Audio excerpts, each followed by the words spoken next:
everyone. I'm Donica Forensic. I'm the director of the SBDC and Incubator Program here at the CIE. And I appreciate you all being here or online with us to learn more about what AngelCon is.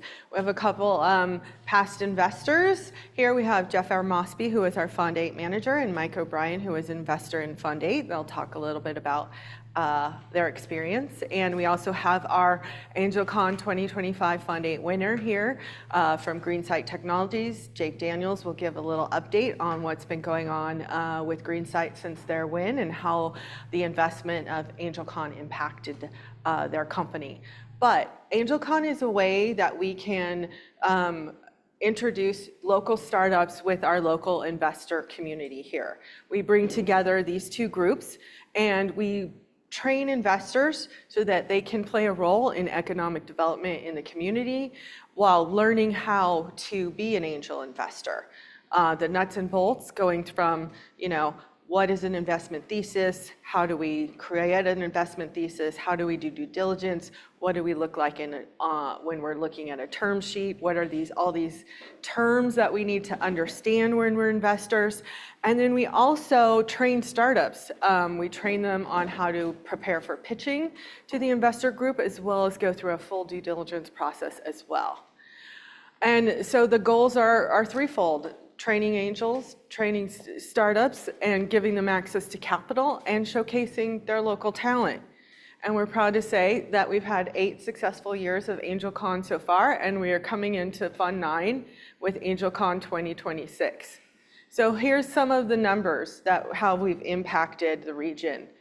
Over the past 8 years, our AngelCon finalists, and when we say finalists, we have 6 companies that will pitch at the live event every spring, have received over $60 million in total follow-on funding over the past 8 years. We've trained nearly 100 investors, each of whom have invested at least $5,000 into the startups. And through that, 96 companies have been in what are our semifinals, which is our top 12 that have participated in our pitch prep boot camp over the past 8 years. And 48 companies have participated in our live event. And we like to tout that 20% of our top performing companies are female founded and led, which is much greater than the 2% VC invested female founding stat. So here's a little bit by the numbers. It started back in 2018. We always commit at least $100,000 for the minimum fund amount. Some years we've raised more, and in some of those years we've had investments in more than one company. So as you can see, in 2022, 23, and 24, there were 2 investments made that were split up. The winner always received at least $100,000, and that's what we advertise for the startups. But as you can see, I think now our last slide said 60 million. We're up to 62 million with our latest aggregate data. So that's a pretty nice statistic that we've been able to have these companies showcased in the community and beyond, where they're ready to go out and pursue investments by more sophisticated angel groups or venture investors. Often they start going to Tech Coast Angels, Santa Barbara Angels, and beyond with regular venture funds. Diora Devices was recently acquired in 2025, and our other companies are all doing really well. NovaCuff, which is a 2022 runner-up, had a Series A financing last year, which they raised $26 million in an oversubscribed round. So that's another one of our exciting finalists. And we're also proud to say many of these companies either are SBDC clients or, closer to my heart, SBDC incubator companies. So 2025, by the numbers, we had 24 startups apply. We always pick a top 12. We had 17 investors. We raised $125,000, and we had 236 people attend the event. We always do all of our trainings and events in hybrid format. So at the live event, which was held at Rod and Hammer, we had about 185 live attendees, and then we live stream as well. So for example, Jake's parents were in Europe. They stayed up really late to watch him pitch and win the prize. So right now we'll give a winner update, and then I'll get into more of the nitty-gritty details of what the investment, how it works, and what you might be signing up for if you join us. Jake? And his co-founders, Mackenzie and Diego, are here as well. Thank you for coming. Just the mic. Yeah. Hey everyone, I'm Jake Daniels. I'm the co-founder and CEO of Greenside Technologies. I just want to say thank you, Donica, for the intro. To start, I mean, AngelCon to us was, there's a lot more that we gained from just being a part of it as a startup than you would see from this picture, for example. We had not been through an in-depth due diligence process like AngelCon, and so that taught us a lot about that process, I would say. I mean, I obviously wasn't on the investment side of things. We were the startup being, dug into, so it's very different, I would imagine. But on top of just the winnings, we received a lot of experience from it. An update from us. Immediately after AngelCon, we were able to expand our team. So we brought on 2 new software developers, one full-time, one part-time. That really helped us increase our development speed, our bandwidth. For those of you who don't know what we do, we are providing software for what are called IT asset disposition facilities. These are large warehouses that take old electronics from businesses. They erase all the data on them, and then they try to resell them. What we are offering them is a way to quickly identify and value what they have so they know exactly what to do with it. So they're not making mistakes anymore. Right now, that's all being done manually. The product that we've been building is called Scan for Value. It lets a technician take a quick photo of a device, identify it, see what it's worth, what to do with it, how to route it through their operation. That product we ended up launching in June with a company in Colorado. So our team flew out there, we onboarded them, we had about 10 users using that all summer. So that was basically in beta testing with them. We also attended our industry's largest event, the ITED Summit in Vegas. And so from that, we gained a lot of interest to do a proof of concept. And so right now, what we've been doing is structuring deals with companies, offering them a 30-day trial period where they're able to test out the software in their facility in a lower risk environment before committing to a longer term deal. And so what's been happening recently is we've been negotiating deals with these companies. We actually have a pretty big meeting right after this with one that we're hoping to work with. So that's what's been going on kind of on the business front. The product itself is completely stable. We use the beta period as a way to prove stability and that it's actually what these facilities need. We recently got our mobile app onto the App Store on Apple, so that was a big milestone for us. We have been in a clean tech accelerator program separate from the local incubator. It's called the Clean Tech Open. It's the largest climate accelerator in the world. Demo day for that is coming up in about a month, so we'll be going up to the Bay Area for that, and that timeline works out really well with that for our upcoming fundraising round that we're about to open. So those are the big updates that I have. Diego, Mackenzie, if you guys have anything that I missed, you're welcome to speak up. I might not be able to hear you online, but answer questions if you guys have. Yeah. Holding on the Apple. How did getting those? Google's coming next. But if you hadn't got the AngelCon funds, do you think you'd be where you're at now? Definitely not. The biggest thing for us was it helped us accelerate our momentum. We had a lot of momentum going into the pitch, and because of that, we were able to really double down on that momentum.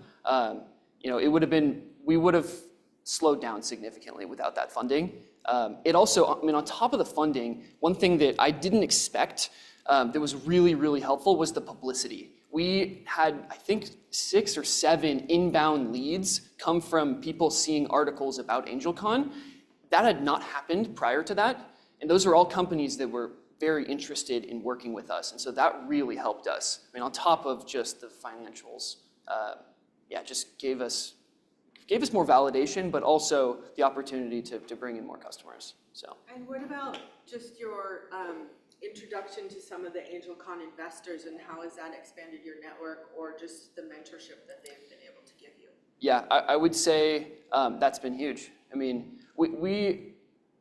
we came out of Cal Poly, right? So we've been in the local scene for like a year now, but it has helped us expand kind of who our network and who we know here. I would also say, I mean, I've been working with Jeff pretty regularly, but I was working with Jeff before AngelCon, but that has been really helpful to me as well. Just some of the advice that I've gotten from the investors, mentors, really. So.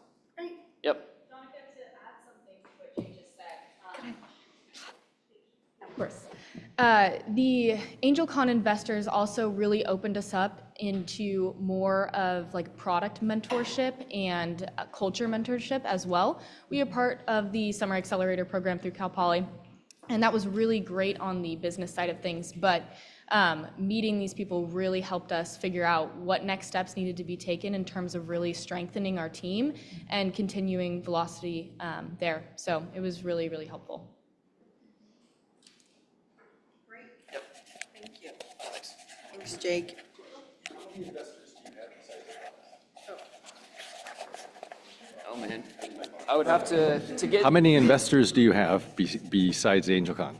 the exact number. I would need to look at our cap table, but it's, I mean, if you count AngelCon as one investor, because it's one line on the cap table, probably 8 or 9, maybe 10, something like that. We raised, pretty much all the funding that we've raised was right before AngelCon. We haven't raised anything since, at least within like a week after AngelCon. We kind of stopped raising, focused on getting to revenue, and we're about to raise again. So yeah, I'm happy to answer any other questions too. Yeah. You said your product is just you take a picture of the certain like use technology and it values it? Yep. Okay. Yeah, so I mean, I'd be happy to show you a demo after this. We can show you. But Yeah, sure. It uses computer vision to identify, like for your laptop, for example, you'd flip it over and take a photo of the model and serial number, any identifiable information, and then we identify it and we use market data to figure out what it's worth, so that they can have an initial appraisal upon the intake process at a facility. Yeah. Just right now, that's being done manually by the users. Yeah, right? they're manually having to look at it, get it into their ERP software, into their inventory management software, and then make a manual decision about what to do with it. So they would have to decide, should they send this to data erasure, where it'll be erased and then resold, or should they recycle it? And right now they're making mistakes and they're losing a lot of money because of it. We can add a little bit of color there too. Throw it at you. So fundamentally, the problem that we're solving is an operational inefficiency, right? This industry is relying on outdated software, outdated tools, outdated cataloging systems, and a lot of manual labor to get the job that they're doing done, right? It's a high volume, low margin industry. And what ends up happening is that they're chucking labor at this problem, and because of it, they make mistakes, right? No one person can know everything there is to know about every single electronic device, what it's worth, what materials it contains, if it's data bearing, and what the most optimal routing path is internally, right? Do we resell it, refurbish it? Do we recycle it? Do we dismantle it and sell it for parts? That's a decision that the technician on the warehouse floor has to make in minutes, right? And because it's such a complicated and nuanced thing, they make mistakes. And so the long-term kind of technical vision and mission of GreenSight is to become this kind of data intelligence layer, this business intelligence layer on top of this industry to enable them to make better decisions about what is coming into their warehouse, right? So our goal is to really, these guys, the ITAD industry, right, the IT asset disposition folks, they're doing what we believe should be done for every electronic device, right? Which is, what is there potential for a second or a third life? If there's not, what is the correct way to dispose of this, right? They have to take care of these things. There are regulations, right, on data security and also on what happens to the materials, right? There are restrictions on where certain things can go, right? You can't sell NVIDIA GPUs to certain countries, that kind of thing. The problem is that there is no real good chain of custody right now, and there are still millions of tons of electronics ending up in places that they shouldn't, right? In landfills across the seas and in smelting facilities where people aren't wearing any PPE. And so the ITAD industry, we feel, is the existing infrastructure for dealing with this massive problem of electronic waste and electronic waste management. And we're trying, what we are executing with our vision is enabling this industry to really capture more of that, right? And make it so that less of the value that we have in what's already in existing technology is captured efficiently and safely.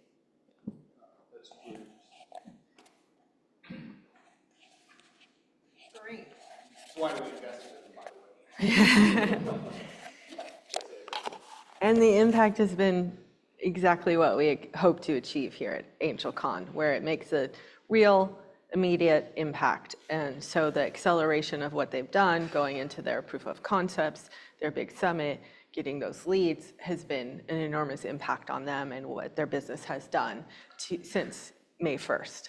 All right, so getting into the nitty gritty of things. The minimum investment or the minimum amount you need to write a check for if you want to participate in AngelCon is $6,500. Now, it's $5,000 per unit. We create an LLC, which I'll talk about in a second. And then there's a $1,500 admin fee. Now, the admin fee does not come to the SBDC. We don't take any part of the money. The admin fee goes to the fund bank account, and it is to pay for the expenses for the life of the fund, which is expected to be 8 to 10 years. So there's an annual franchise tax fee for the state of California. There might be some legal fees. You have to pay a CPA every year to do your tax filings, to do your K-1 forms, to send out to the investors, all of that fun stuff. And so that is to last the life of the fund. Some people will buy more than one unit. If you buy 2 units, you pay your $10,000 for the 2 units and one $1,500 admin fee. So that's not per unit, it's just one per investor. We are a very democratic investment fund. It's 1 vote per investor, regardless of amount of units you have. That was a fund decision a few years back where they didn't want anybody stacking and coming in and buying a big number of units and being able to control things. There are options for what we call sidecar deals. So if there are some of the finalists, you maybe a couple of people want to go in and invest in the number 2 company, we can take that money into the fund and invest it through the fund as well. We do majority vote. So again, 1 vote per investor, majority rules on that. And there is a definition in there called for a capital call. So if we need more fund expenses, the life of the fund is taking longer than expected, you can get called for expenses, maximum up to $4,000. Since the fund started, we haven't seen any calls yet.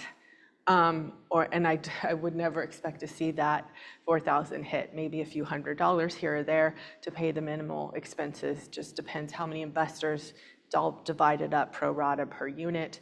And so that's sort of how the fund works.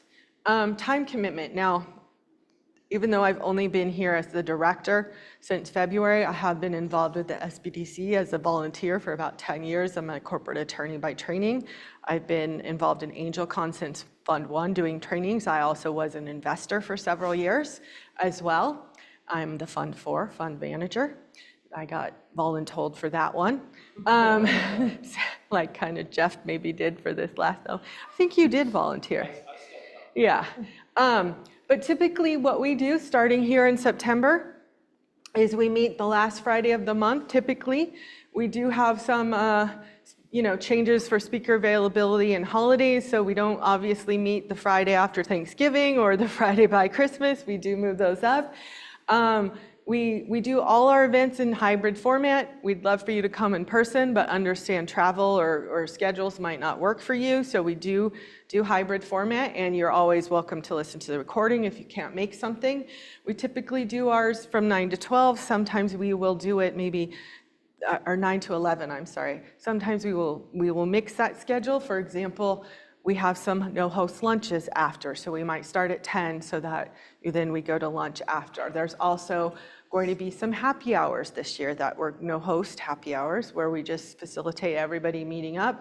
some of the feedback we got this last year is investors want to get to know each other a little better because we're always rushing in, doing our we do intros, we do our trainings, and then we're all rushing off. So we're going to spend more time throughout the program networking. This is not just networking with our teams that apply to be participants in the competition, but also among the investor community. So we're going to add that to the schedule this year as well. Okay, you have to be an accredited. Yeah.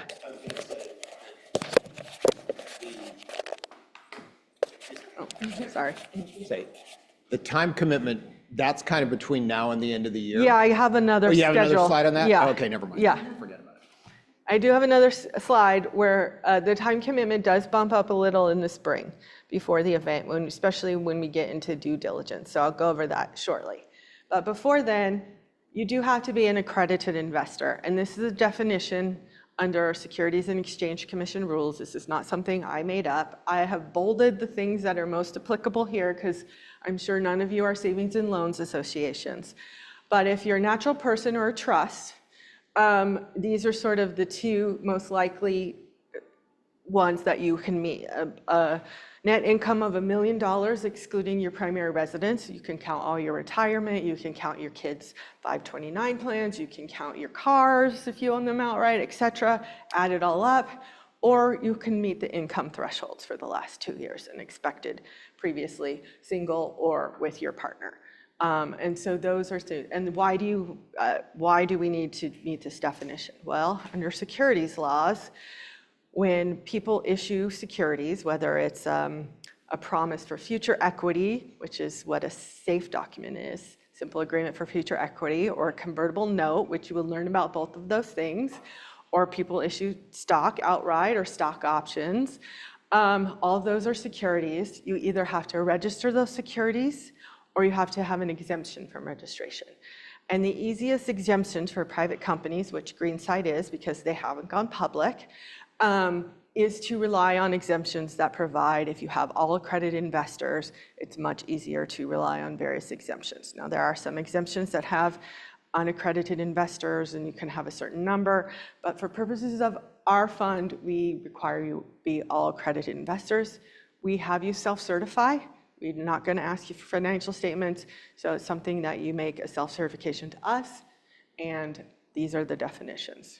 And if you want the SEC, rule number, I'm happy to give you that. It's 501 of Regulation D, in case anyone is interested of looking it up. All right, so as part of the fund creation, we will create the limited liability company. We don't create it until January. We don't want the fund to do 2025 franchise taxes and pay those to the state of California. No need to pay an extra $800. So at the beginning of, we get everything ready so that everything's ready to go the beginning of January. The fund will be formed. We'll have an operating agreement for the fund. All the investors will sign the operating agreement, a subscription agreement, and there will be what we call a private placement agreement, a private placement memo that outlines the investment, has some what we call risk factors telling you, this is a risk, you may never see your money again, standard things that we put in investment documentations.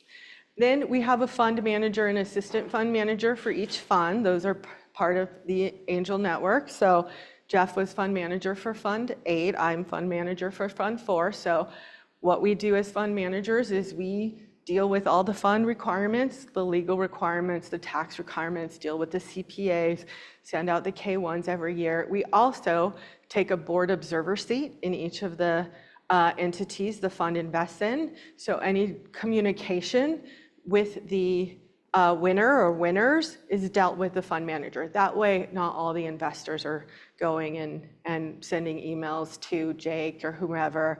It all goes through the fund manager. So anytime Jake sends out an update, he sends it to Jeff. Jeff sends it to the whole group of investors. Similar for Fund 4, I do that for Tally 4, who probably owes me an update. So this is, what the fund does. So as we create Fund 9, once we start looking at creating the fund and seeing what our group of investors look like, we will ask for volunteers. If we don't get any volunteers, these women will come and strong arm somebody. So, all right, so this is the slide where Jeff is gonna say gets a little trickier. So we're gonna start here in September, okay? In October, we're gonna have some fun things going on. We talk about thesis, we're gonna have a happy hour, a lunch. In November, we get to talk about bridge financing. This is where we talk about safes or convertible notes, because those are typically the two types of instruments that early stage startups use for investments that we see in the fund. We're going to talk about the differences, how they convert into equity later, most of what people are using now. December, we're going to have financial planning, what we look for in the financial statements and the financial pro formas of these startups. In January, this is where we start getting a little busier. The startup applications open in November. However, they all wait till the very last day of the deadline, which is usually around Martin Luther King Day, and that's when we get all our applicants. Then we go through and we give you a week to look at the applications. And in the past, we've had a completely blind choosing of the top 12. We are going to do things a little different going forward. This is some of the feedback. We're going to still have everyone vote on their top 12. Everyone gets access to a program called Submittable. You're going to go through, you're going to look, and you're going to choose 12 that you like, and we're going to tally all that information. However, we're going to come on that Friday, we're going to get together, and we're going to go over those 12. Maybe there's some on the bubble, and we're going to have a discussion. We want to make sure we are getting the right startups in the competition that we can help, one, from prepping them, because as Jake said, they learn a tremendous amount through our program. We've had so many teams come through that said, your pitch prepped me for all these other pitch competitions that I went out and won, and I wouldn't have done that if it weren't for you guys. Or the due diligence you guys put me through, none of these VCs have put me through this kind of due diligence. You made me so prepared for it. So we want to make sure we're having the right startups that fit our thesis as well. Because sometimes when you're reading an application, people aren't necessarily thinking about the training we've given them. They're doing it with their emotions, and it's late at night, and we're asking everybody for their input, and we get a few in there that might not be the greatest fit. So we want to make sure we have the right top 12. So we're going to do the top 12. We're going to really make sure we get the right top 12, and then lock those in. So that will be a discussion followed by a lunch. And then we go back to our training. You get to learn about fun things like capitalization tables and term sheets, which is in my wheelhouse, although I won't be giving that training this year. And then that's when we're voting. Now, February is when we put all these young ones through their pitch prep boot camp. So they have a whole month where we have a lot of advisors. We're doing all these pitch preps. They come in, they do their pitch, they get feedback. It's, twice a week, sometimes, back and forth. They're getting ready. At the end of the month, we have a very long day, sorry, but we go it on Zoom. Maybe we'll do it in person, hybrid this year. I think we should. Jeff, would be good. And as we used before COVID, they did do it in person, so it'd be kind of nice, I think, to do that. But we go back, they pitch, we let them see, they go off, we have a conversation.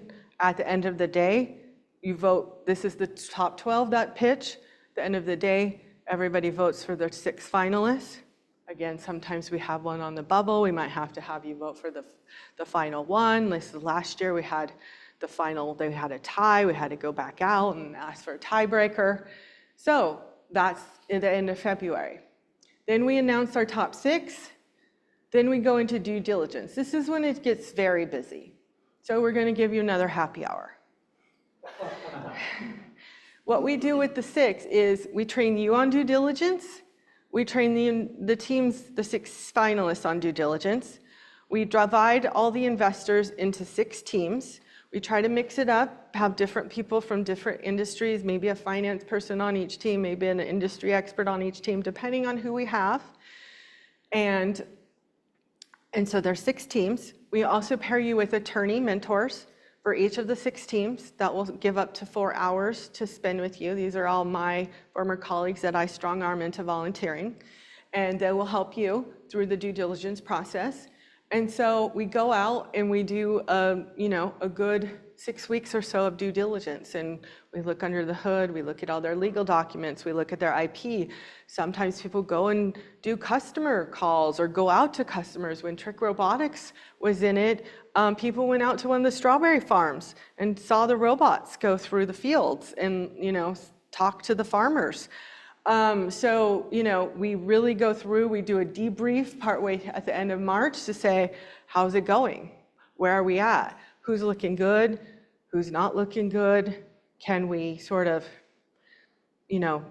knock anybody out at this stage, And then sometimes if we can knock a few teams out that we know won't move forward after we've looked under the hood a bit, people might jump on other teams.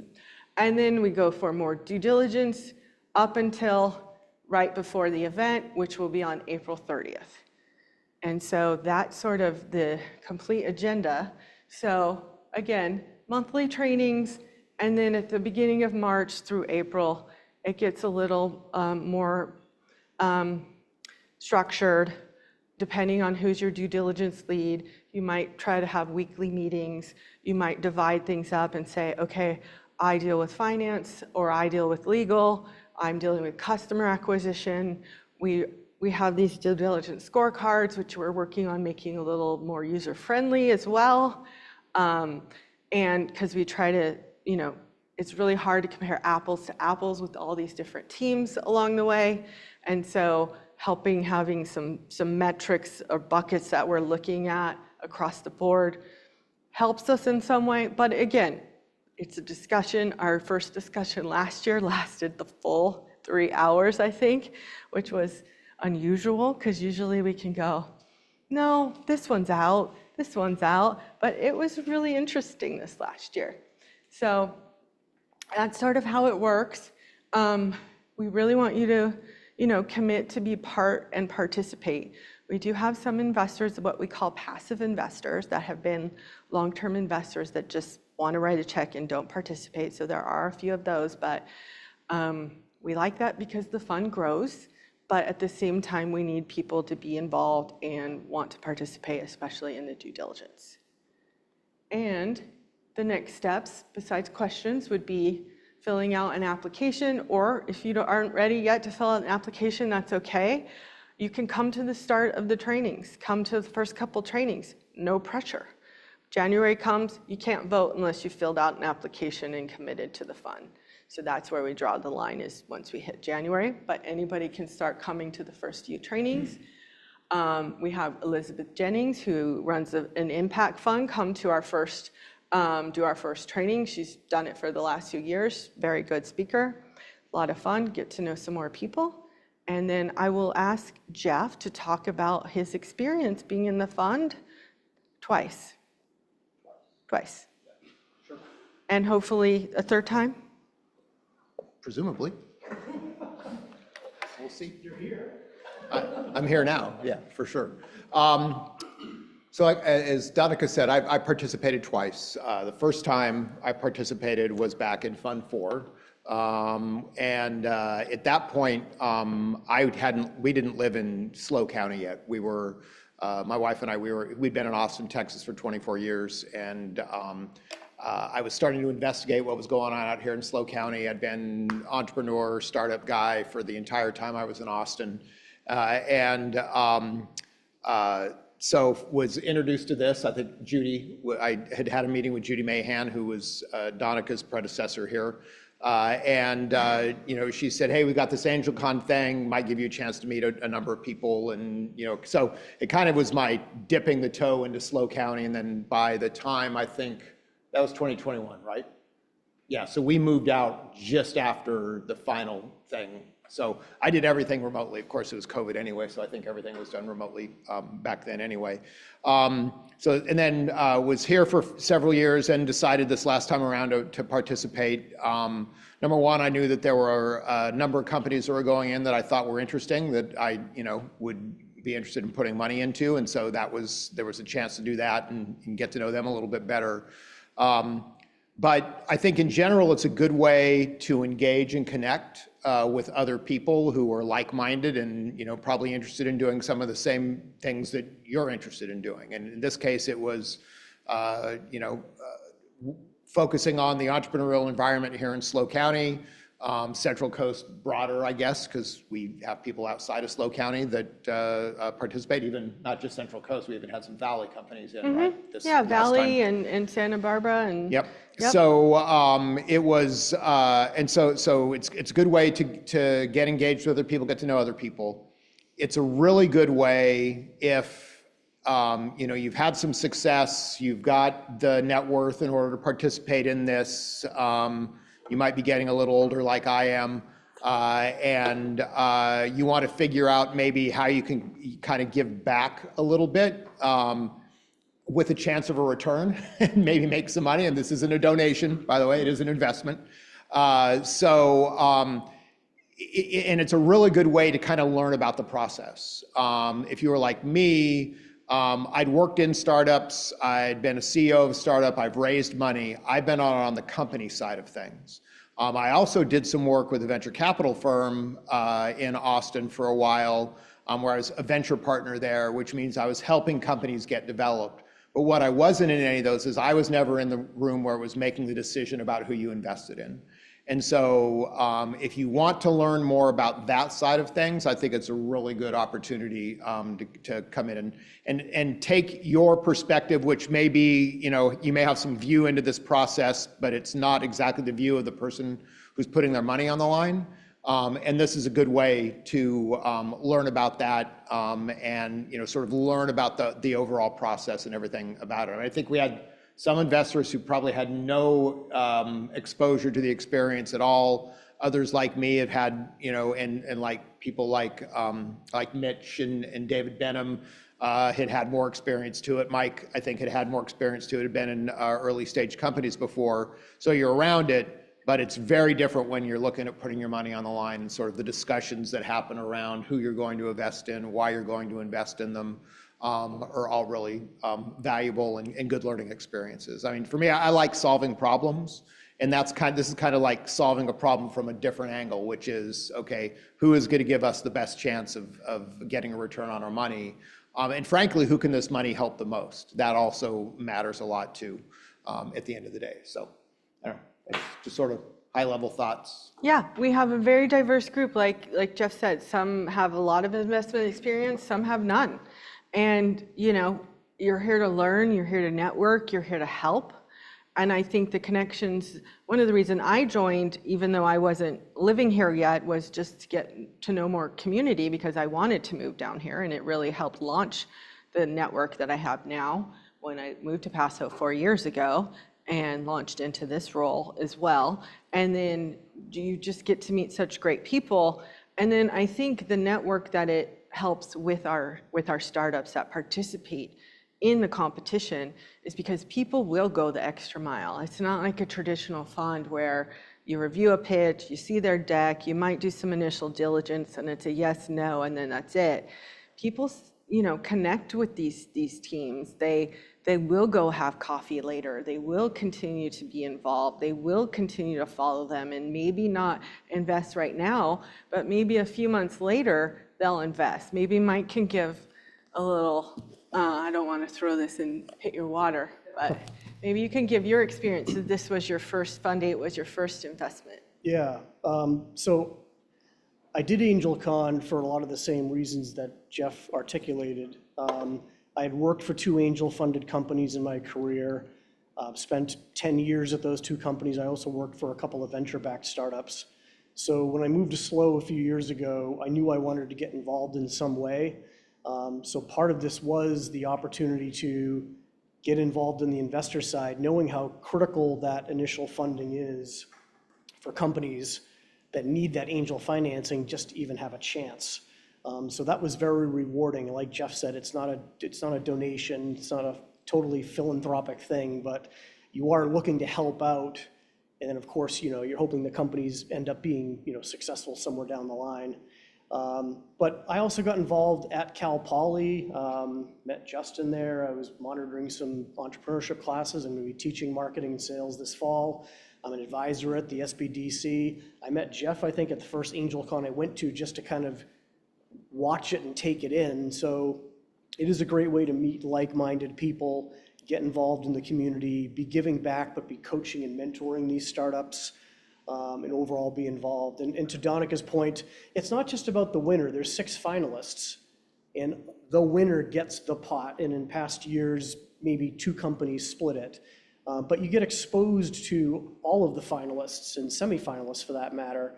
And so even if the fund goes with one company, that's not to stop you as an individual investor to have a meeting with one of the other finalists and write them a check too. So you can be kind of, spreading out your risk a little bit. So. And we had some investors in our fund that invested directly into our audience choice winner because they felt strongly. And we also discussed, should we split the pot this year, right? We had 125, so the discussion was, well, 25,000, how much of an impact will that make on a second place, right? And so it was back and forth, and those are kind of discussions that are also had by the investors, and it's very interesting to hear everyone's thoughts and deliberate on these types of decisions, just to understand, like, what will our impact be, right? And yes, it is an investment.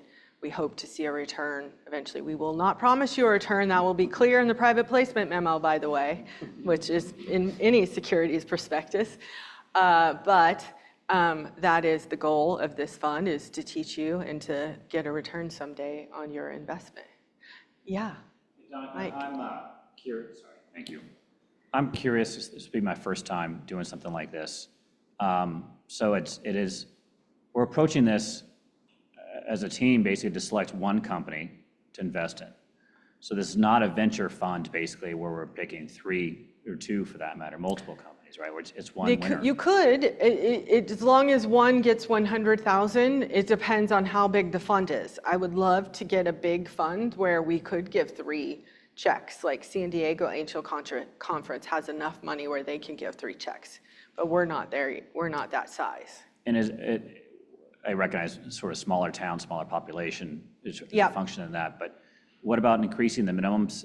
You have a low minimum of $5,000 per unit. Push that to, say, 10, or does that help with getting the critical mass to? Yeah, that's certainly something we could think about going forward. We just also want to, part of the goal is to attract new investors with a softer commitment and not have a huge barrier to participate either. So we have to sort of, balance it. We already have, I think, 8 investors that have signed the application, some of which have committed to 2 or 3 units already. So I think I just tallied it, what did I say, 65,000 already committed. So hopefully when we have more signups, we'll far exceed that. We're also recruiting more and more towards Santa Barbara area. We have an SBDC advisor that's one of our lead mentors that's very excited to help us too. Mike is one of our ambassadors, as we're calling them this year, helping us recruit. Jeff's helping us recruit, but Brendan lives in Santa Barbara and is helping us recruit down there. We have a couple investors that come up from Santa Barbara already, so we're hoping to get more wealth and spread the network too that way. But it's a good point. It's just, I think that because we are a small town and we struggle with awareness sometimes too, and we don't want to, eliminate people, we've kept it smaller. Maybe we could step it up to 7,500 and sort of maybe baby steps. And I think the key is going to be that we each need to try and recruit. If we can each recruit one other person, to come in for 5 or 10K, that would dramatically increase time. If we could have done that last year, we'd have had 250K. Right? Yeah. So it sounds like there is the flexibility in this fund. Let's just say 200,000 was raised. There's a flexibility there to call an audible, basically. Yeah, so if I go back. And last year, we simply decided that if we did, so we knew green side was going to get at least 100,000. total. We really thought long and hard about with the 25K advance, where would it be better placed in terms of helping people move forward? And our decision was it was better that it went into green science Yeah. as opposed to our second place winner. It just wouldn't have helped them enough. They actually needed more, and we're looking at other places. So in '22, we had a 205,000 fund, and I believe it was 135 and 70 were the two amounts that were decided on, and the investor group came up with that. In this year, it was 100 to the winner and 40 to the runner-up. In this fund, we had 215, and they did 165 and 50. And so it's really up to the investor group. The only caveat is 100,000 minimum has to go to the winner, because that is what we advertise for the startup competition. So, and we have to have at least 20 units sold to create the fund. That is part of the offering. But yes, we would love to have as large a fund as possible to spread more money around. Yeah. Peter. Just out of curiosity, what percentage of your investors have one unit? Most of them. Most of them. Yeah, I would say the Okay. majority. So, Yeah. 2/3. Yeah. so my reaction, thinking, oh, maybe I'll do this, but when I heard that every investor gets one vote, I was like, well, then there isn't much incentive to invest more than the minimum. However, you might find a middle ground where you allow for the first 2 units to give you 2 votes, but not in anything more than that, so nobody can totally dilute the pool. Yeah. And you might double. That might be a good Those- idea. yeah. We can certainly bring that up to the group. That's a great idea. Yeah. Oh, yeah, one online and then take yours. Oh. Aram, what's your question?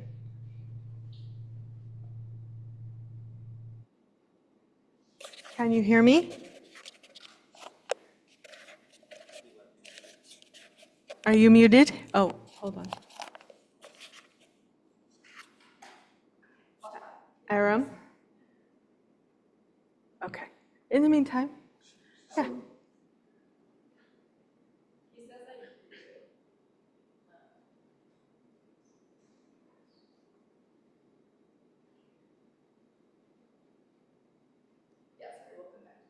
Okay, go ahead.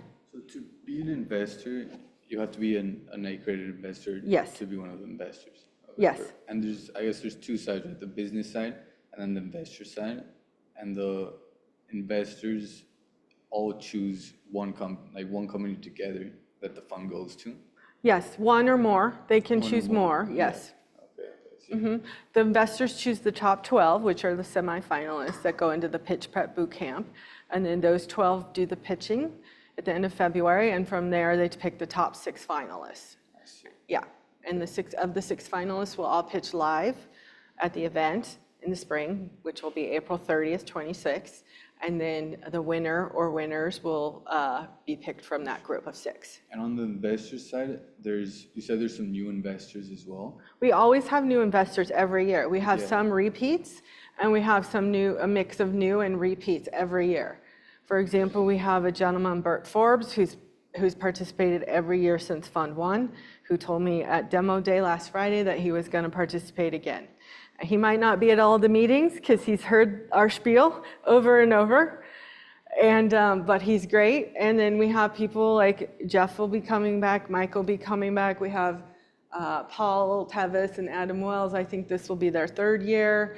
Others that have maybe done it a handful of times. So, and then we have a bunch of new folks that have already filled out some applications. So we're really excited about everyone recruiting new people this year. For sure. So some people do it just to gain experience on what Yeah. it's like to invest in a new company. Exactly. And so we really like having a mix of new and experienced people and and a diversity of industry experience. Sure. Yeah, because that always brings different perspectives and insights when you're evaluating a company. Like Jeff might have a different insight than like, say, I do, because I'm coming at it from a legal perspective. I have no votes anymore.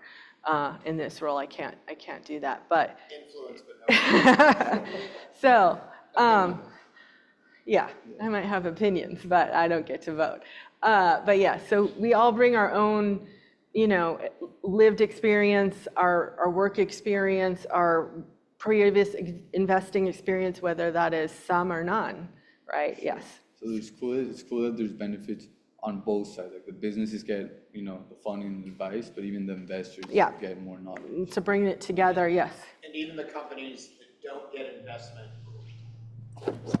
even the companies that don't get investment benefit from going through the process. I mean, you will be better and more prepared to go raise money even if you don't make money, even if you don't win this competition. Yeah, like Jake said, the due diligence process very much prepared them. I think the pitch prep is really beneficial, especially for companies that haven't gone through some of the CIE's prior, startup programs, whether through Innovation Quest or the Summer Accelerator.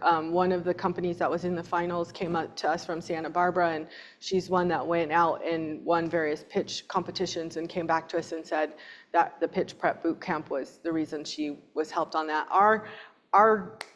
Our teams that have come through our programs tend to pitch well to begin with because we prepare them very well, but we can prepare them even better. I don't know if this has too much to do with it, but the company that wins, so the value of their company is taken into for the certain percent, the deal that goes. Correct. So I'm what guessing there's a certain happens as part of percentage. the process when the top 6 go into due diligence, one of the things that we ask them is what are the terms of their investment? What are they offering? What is the vehicle that they're offering? Is it a convertible note? Is it a SAFE, which you'll learn about? Is it straight equity, and what type of equity, and what valuation, pre-money, post-money, discounts, all of those things. So I believe the SAFE was offered from Greensight at a 3.5 million post? Three? Cap. Yeah. So every year it's a different deal. Every that year, because the happens. companies set the terms. Exactly. We can negotiate with them. We can say, and sometimes we've gone back to the companies, maybe the top couple, and said, is this your best terms? Some of them have changed them, and some of them haven't. And that then might have made a difference in the outcome as well. Because a lot of these companies are very early stage, pre-seed, pre-seed companies. So, they're going to have lower caps, we're going to see safes or convertible notes. They're going to have, terms that we would expect. That's why we teach you about those terms and how to negotiate. But typically that's part of the due diligence process, is understanding their current cap table, what they already have raised and on what vehicle they've raised on, and then what are they currently offering to this angel group. Yeah. Great. Yeah. And then I think we'll take that question and then wrap up. Great. So this question from Aram seems to be about additional investments or sidecar deals. Says, can we add into the training the mechanics of making an additional investment with the winner or another participant company? For example, what documentation should the investor ask for or be ready to use to make an additional investment?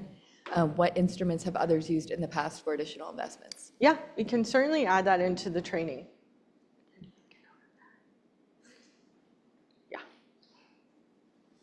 Great. Yes, because I get asked that often about, is this the right vehicle that they're giving me? Right, Mike? No, I'm happy to always help any of our investors, any of our startups that come through our programs, any of our SBDC clients, getting you the right advice. But yeah, that's a great point, is to add that in about sidecar or follow-on investments, what you should be looking for and what you should be thinking about, and how the advice you should be seeking for those investments. And we can certainly add that into the training. That's great point, Aram. Thank you. Well, with that, we'll let you, if you want to network, if you have any more questions for me, for Jake, for Nikki or Lindsay, there's more food if you are still hungry. We thank you very much for coming. If you have any other questions, just feel free to reach out anytime. If you have people you want to send our way, feel free. We're always happy to meet with them and talk. And we will have a recording as well that we'll send out, and you can certainly forward along to anyone else. Our first training is at the end of the month, I believe on the 26th. So please, hope to see you there. Thank you.